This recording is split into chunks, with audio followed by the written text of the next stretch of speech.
On February 22nd, 1957, the fire ignited at Flat Rock Elementary School in Mount Airy, North Carolina.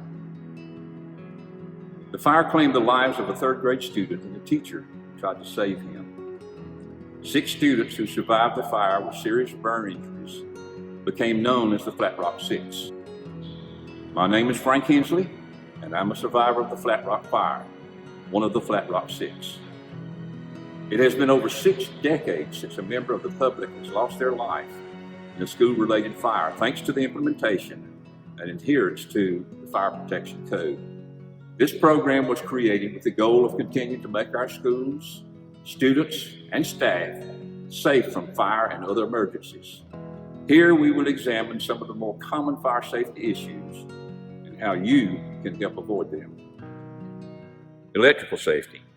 Extension cords are considered a fire hazard because they are not designed to be used long-term or in place of permanent wiring. Surge protectors should be used in place of extension cords because they have additional safety features designed to prevent a fire. Surge protectors need to be plugged directly into a wall outlet and never into an extension cord or another surge protector, as this will defeat the safety features of the surge protector. Exits. Doors marked as exits and exit ways need to be kept clear to allow for immediate use in the event of an emergency. Even doors not typically used during the day could have life-saving value if they are needed during an emergency. Because an emergency could call for a timely exit, unapproved locking devices are not permitted. General housekeeping. We know that during a fire, every second counts. Fires can double in size about every 30 seconds. So it's important to have quick access to life safety equipment and devices like fire alarm pull stations and fire extinguishers. Electrical service panels are also used by firefighters to isolate power in the event of an electrical fire. For this reason, storage needs to be kept 3 feet away from these areas to allow a firefighter in full turnout gear to be able to access these panels and shut down power without delay. The same requirements are in place in fire alarm panel rooms as well as sprinkler control rooms, and for the same reason. Classroom and hallway decorations. Paper, cardboard, tissue, and other common items used in artwork are readily combustible. That is why doors used to exit an area are not allowed to have any combustible materials attached to them. Hallways and classrooms are never allowed to have more than half of each wall covered in combustible materials. Personal appliances. Small appliances such as space heaters, refrigerators, and microwaves, where not otherwise prohibited by school policy, need to be powered directly from a wall outlet.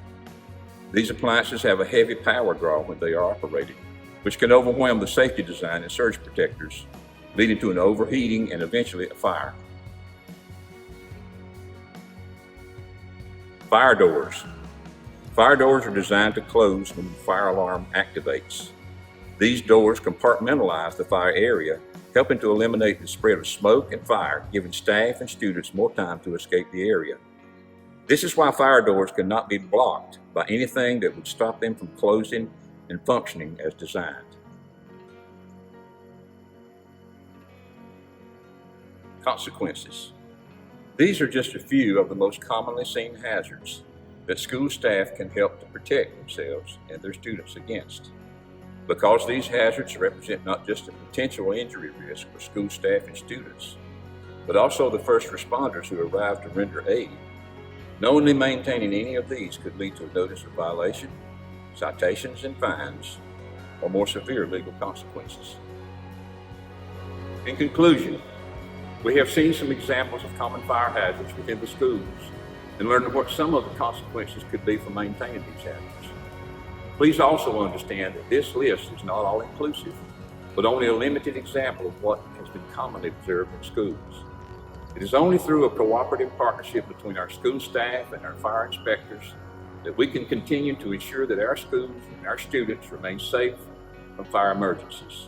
Thank you.